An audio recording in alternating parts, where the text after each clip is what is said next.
Hey everybody, and welcome back to Lindsey's Little Library.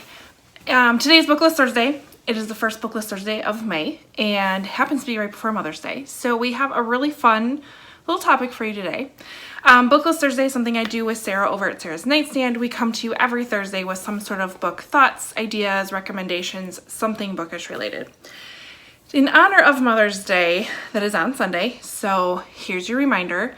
The kids are not in school, they're not making her anything, so dads, this is up to you. And moms, you might want to remind the dads. You might. But we're going to talk about books that we either were read to or read with from our mom, or that we read to with our kids, or just some childhood favorites that kind of bring back some good memories. I got all of them, pretty much. So, let's just get started.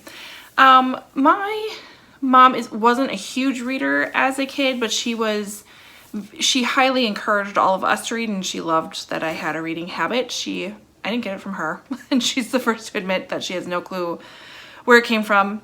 It wasn't like it was her passing it down to me. But some books I do remember kind of reading together was anything by Roald Dahl. This one happens to be The Magic Finger. I remember reading like Three Witches, Matilda,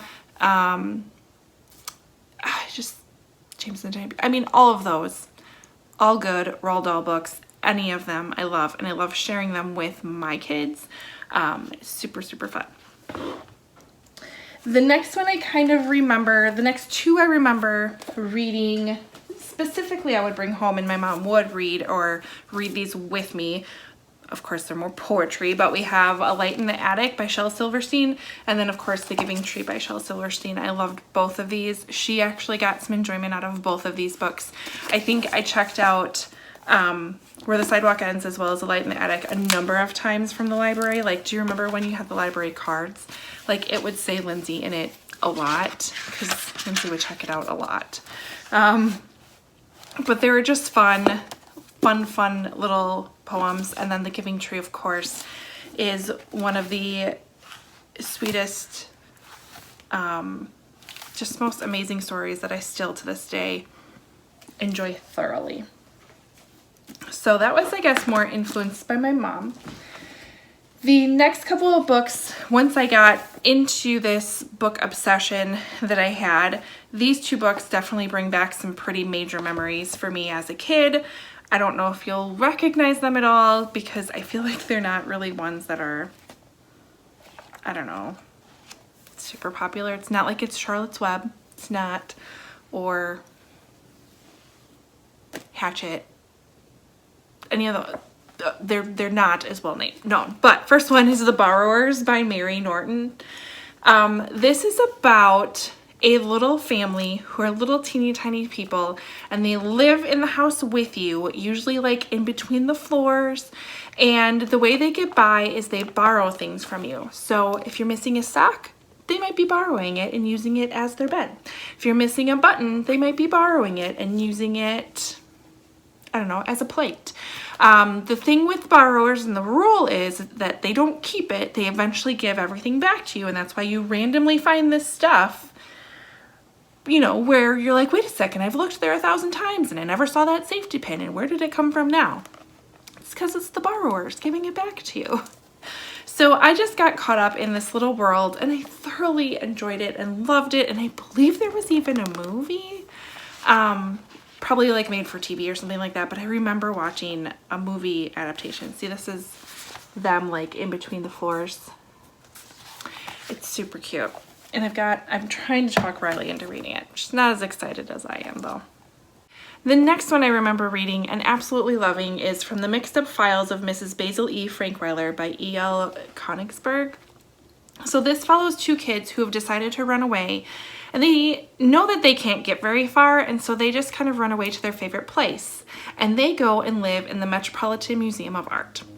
And they get kind of swallowed up in this mystery that they now have to try to solve, and they have to go through these files. And it was a really, really fun book, and just the thought of running away to a place like that, or to go hide someplace like that, just intrigued me, honestly, because I had 3 siblings and it was a small house and I dreamed of running away quite a few times. But that was my other one that I just fell in love with.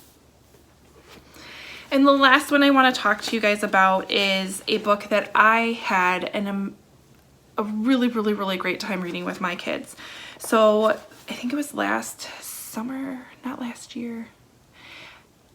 We were still at our old school and they did kind of a whole school read-a-thon or read-along, buddy read. Yeah, that probably describes it better. So every kid was gifted every family was gifted a book from the school, and then we were given a certain number of chapters to kind of read every day or every week or something like that. So I really, really enjoyed reading this book with all of my kids. I'm not gonna lie, only one of them made it the entire way. Max lost interest pretty early on.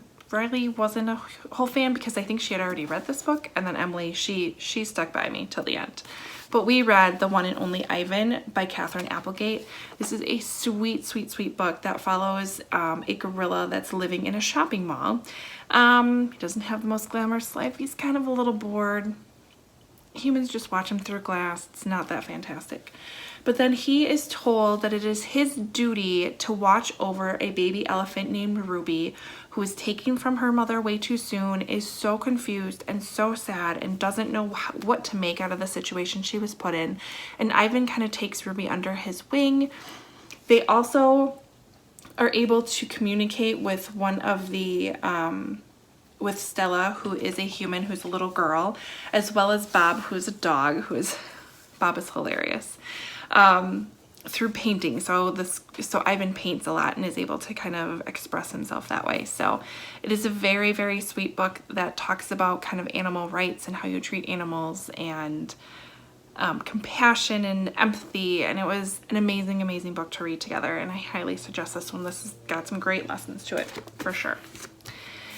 So those are the books that I enjoyed either as a child or I enjoyed reading with my kids.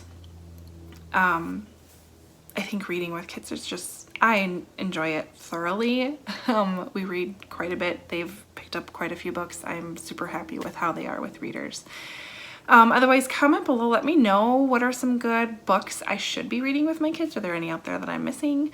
Otherwise, head over to Sarah's channel, see what she has for you for this little Mother's Day special BookList Thursday and see what she's been reading. I know she's been reading some good books with her kids. See what she has to say. Otherwise, like and subscribe, and I'll see you next time. Bye.